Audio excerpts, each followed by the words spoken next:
Hello and welcome to the Genuine Learning Blog. My name is Melissa Galasso, and today we're going to talk about an ethics proposal.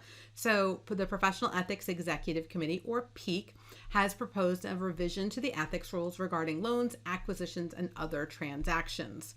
Now, this is not unexpected. We have been tracking this progress on the blog because the Professional Ethics Executive Committee had to issue a temporary policy statement regarding Regulation SX. And so the SEC issued a change on their ethics, and that could mean that for some firms, the differences would put them out of compliance with one and in compliance with another.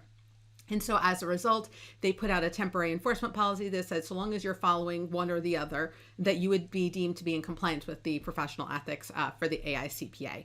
And so that is a temporary policy.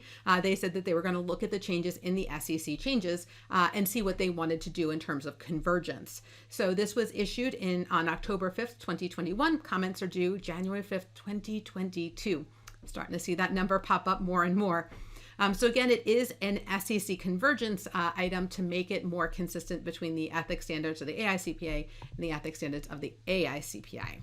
And so first and foremost, they do make an update to the definition regarding beneficially owned. It was interpreted by some to mean that it did not include financial interest held by a record owner. And they believe that this edit, you can see here, they removed that. Clarifies that the definition does include financial interest held by an individual or entity who may or may not be the record owner. And so again, just a little bit of clarification there. And then there's a lot on client affiliates, again, trying to help understand when we have to follow various standards regarding financial interests. And it also addresses when I acquire an entity and it becomes an affiliate, or when some other transaction creates a new affiliate, what are the transitions that we have here, right? So if I have a loan and then my bank acquires another bank, I was in compliance and now I have an affiliate that I have to go through, and how does that impact us? And so they're going to give some transition guidelines there. In the area of loans, they do make a change regarding the hardline 10%, and instead they talk about who have the ability to affect decision making, or any individual here again with that beneficial ownership interest known through reasonable inquiry that gives the individual significant influence over the attest client. And so again, a little bit of clarification here. The final SEC amendments provided certain elements, and so they wanted to make sure that this was consistent with that beneficial interest, and again, sends us to the loans.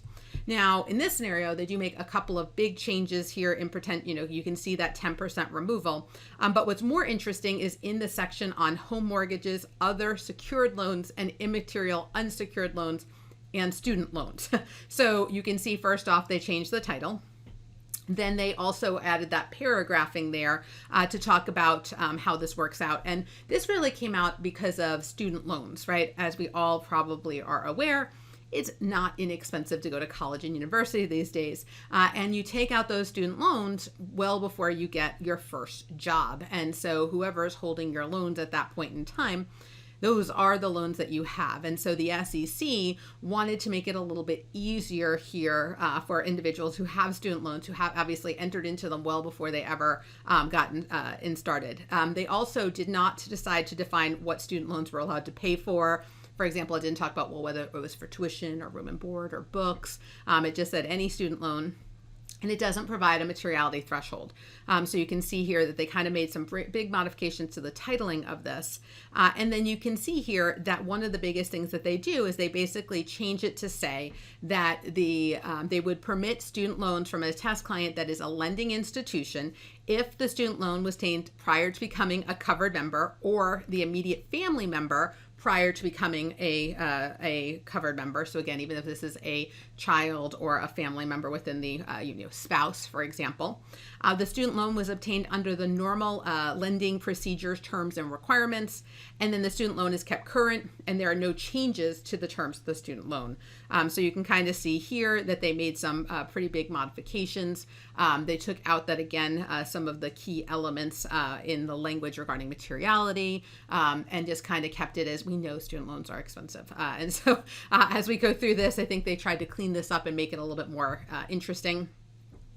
And then for other loans, again, the final SEC amendments permitted any consumer loan that an audit client, with an audit client that has an aggregate outstanding balance of $10,000 or less. So you'll see here something very consistent where they talk about the aggregate outstanding balance on a current basis, take into consideration payments due and any available grace periods. So again, just kind of bringing us in line with the SEC.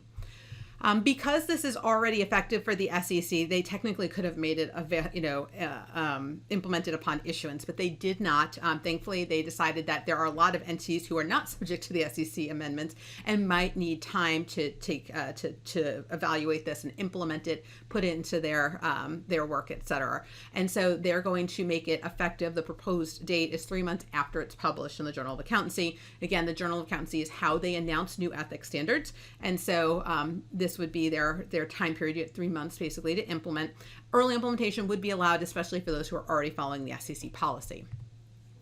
All right, so again, very niche area, but again, trying to mitigate differences for firms who do have to follow multiple ethics rules. Thank you guys so much for joining. I hope to see you on next week's blog. Have a great day, guys. Bye-bye.